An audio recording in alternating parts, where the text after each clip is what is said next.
J리그 컵대회 쇼난과 우라와 경기입니다. 이번 시즌 J리그는 20개 팀으로 운영이 되죠.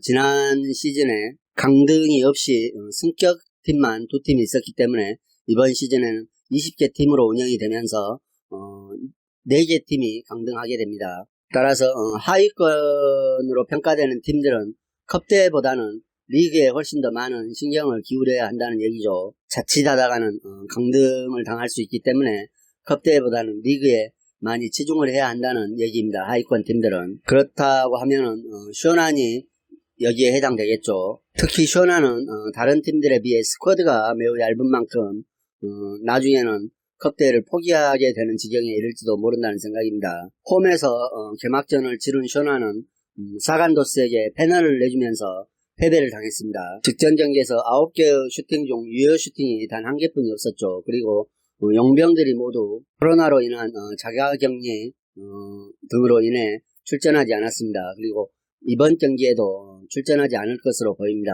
개막전에서 보았듯이 자국 선수들만으로는 사간도스 수비를 제대로 공략하지 못하면서 유효 슈팅을 1개뿐이 쏘지 못하였던 만큼 주중에 컵대회 전망도 그리 밝지는 않아 보입니다. 그리고 컵대회가 21세 이하 선수 1명을 의무적으로 선발 출격시켜야 한다는 점 등과 1.5분들이 가동된다는 점 등을 고려해봐도 주전과 백업의 기량 차이가 커 보이는 쇼난의 경우는 더욱더 큰 폭으로 경기력이 떨어질 것으로 예상되고 있습니다.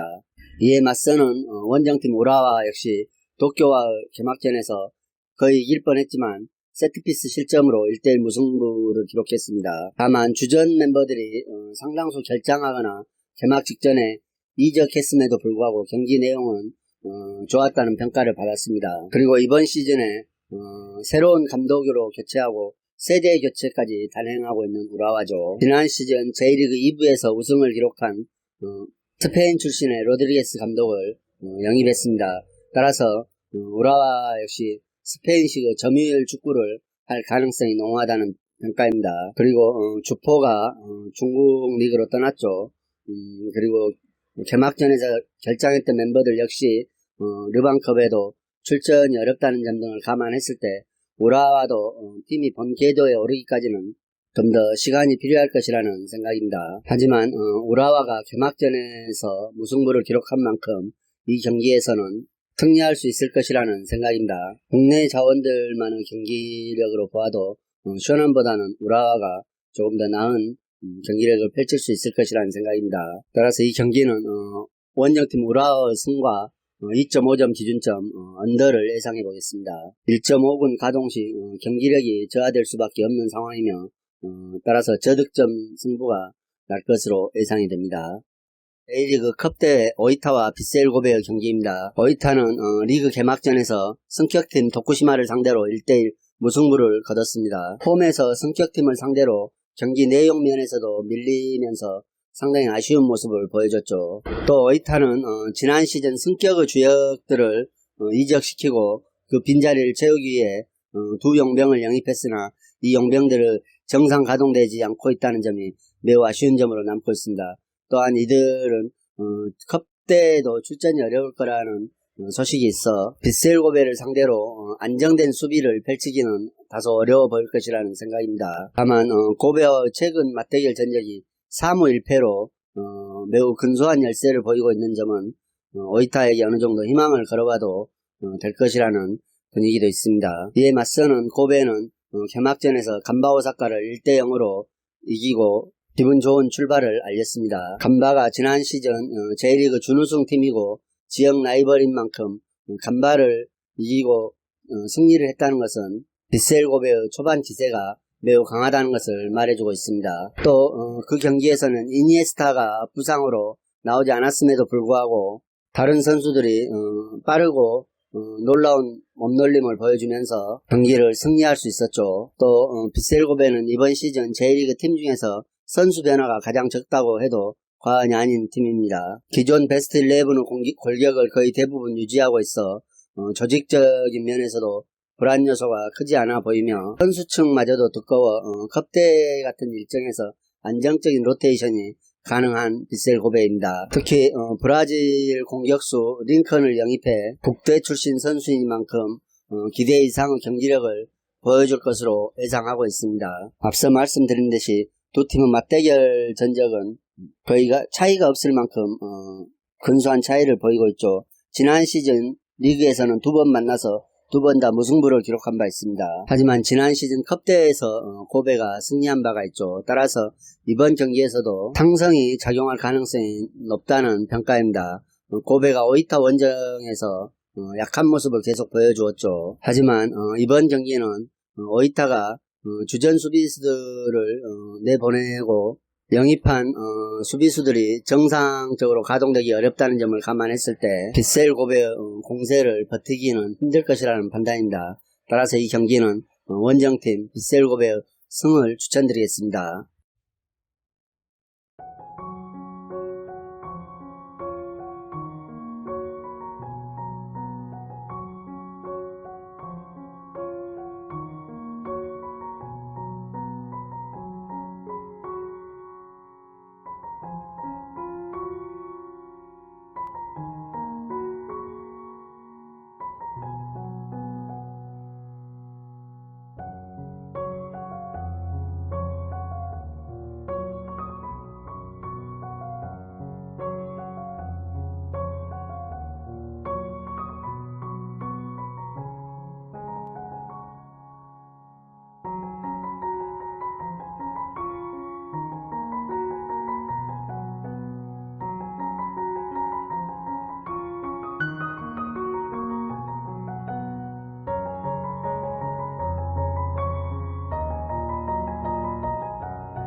남자농구 서울 삼성과 부산 KT 경기입니다.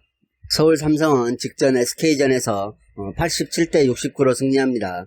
4쿼터를 모두 우위를 가져가며 승리했죠. 김시래가 점점 팀 전술에 녹아 들어가는 모습이고 김현수와 화이트 활약에 힘입어 대승을 거뒀습니다. 이로써 2연승의 흐름을 유지하고 있으며 김준일과 힉스가 인사이드에서 확실하게 경쟁력 있는 모습을 보여주고 있고 제공권 싸움에서도 장신 포워드들이 우위를 점하고 있죠. 그리고 6강에 대한 마지막 희망의 불씨를 살려가고 있습니다. 그동안 확실한 에이스가 없다는 평을 받았던 삼성은 김실의 합류 이후 이러한 약점이 개선된 분위기죠. 인사이드와 제공권에서 우위를 보이며 그 선수들을 도와줄 수 있는 김실의 합류를 통해 전체적으로 시너지 효과를 얻고 있다는 평가입니다.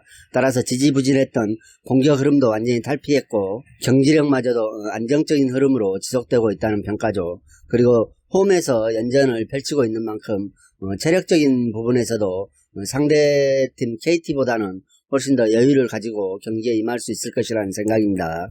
앞서는 원정팀 KT도 최근 2연승의 흐름에 있죠. 직전 경기는 에이스 허운이 결장했지만 양홍석과 브라운의 활약으로 전자랜드를 83대 78로 따돌리며 2연승을 이어오고 있습니다. 하지만 좋은 공격력에 비해 아직까지도 수비에서 허술한 점이 많이 보인다는 평가가 있어 KT의 부담으로 작용할 수 있을 것 같습니다. 그리고 이번 경기에서 허운이 복귀할 예정이죠. 휴식기 이후 3경기에서 2승 1패의 성적을 거두며 좋은 페이스를 보여주고 있으나 용병 선수 특히 데븐 스캇의 경쟁력이 다소 처지는 모습이 있어 우려가 되고 있습니다. 알렉산더죠. 알렉산더가 경쟁력이 떨어진다는 평가를 받고 있죠. 따라서 최근의 흐름으로는 삼성이 좀 더 안정적인 공수 밸런스를 보여주고 있기 때문에 이번 경기에서도 KT가 고전할 가능성이 크다는 생각입니다. 이번 시즌 맞대결에서는 KT가 우위를 보이고 있지만 현재 삼성이 김실의 합류 이후 안정적인 경기력으로 좋은 페이스를 만들어내고 있기 때문에 수비 불안이 지속되고 있는 KT를 상대로 화력전 양상 속에서도 삼성이 승리를 거둘 수 있을 것이라는 생각입니다. 따라서 이 경기는 서울 삼성의 승과 161.5점 기준점 오버까지도 좋아 보인다는 생각입니다. 여자농구 신한은행과 KB스타즈의 경기입니다. 플레이오프 1차전에서는 신한은행이 55대 60으로 패합니다. 김단비가 트리플 더블을 기록하고 한엄지가 15득점을 하는 등 다양한 공격 루트를 보이며 나름 선전하였지만 역시 박지수를 막지 못하고 승리를 따내지 못했죠. 초반부터 강하게 압박 수비를 펼쳐다 보니 후반전에 선수들의 체력이 급격하게 떨어져 뒷심 부족 현상이 나타났으며, 이에 따라 팽팽하던 흐름이 4쿼터에 역전을 내주며 무너졌죠. 신장의 열세로 인해 박지수를 막을 선수가 거의 전무하다는 게 최대 약점이라고 할 수 있겠습니다. 따라서 이번 경기도 박지수를 막을 수 있을 만한 특별한 대안이 없어 보여 이번 경기에도 열세에 몰릴 가능성이 농후하죠. 이에 맞서는 KB스타즈는 1차전을 승리로 거두면서 이번 경기가 좀 더 여유로운 모습이겠으나 1차전 경기가 만족스러운 경기가 아니라서 이번 경기도 다소 불안한 면이 있을 것이라는 생각입니다.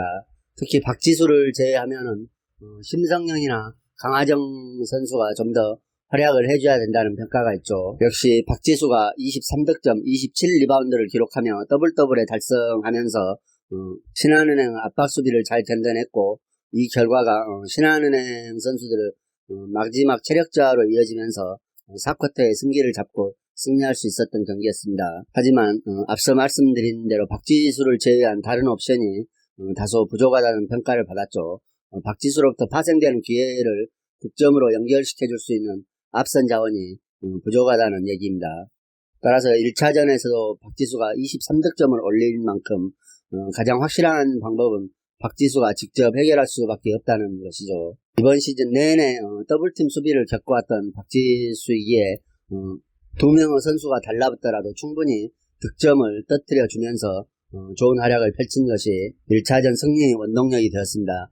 그리고 신한은행에는 박지수를 막을 수 있을 만한 빅우먼이 부족하죠. 따라서 오늘 경기도 박지수를 통해 제공권을 장악하면서 KB스타즈가 승리할 수 있을 것이라는 생각입니다. 신한은행이 압박 수비를 펼치면서 직전 경기에 꽤나 선전한 건 사실이죠. 4쿼터에서 조금만 활약을 했더라면 신한은행이 1차전을 가져갈 수도 있었던 흐름이었습니다만 박지수를 막지 못하면서 실패했죠. 따라서 이번 경기도 특별히 대안이 없어 보인다는 생각입니다. 따라서 이 경기 역시 KB스타즈가 승리할 것이라는 생각이며 3.5점 기준점 핸디까지도 KB스타즈가 가져올 수 있을 것이라는 생각입니다. 이상으로 경기 분석을 마치겠으며 여러분들의 좋은 결과가 있기를 기원하겠습니다.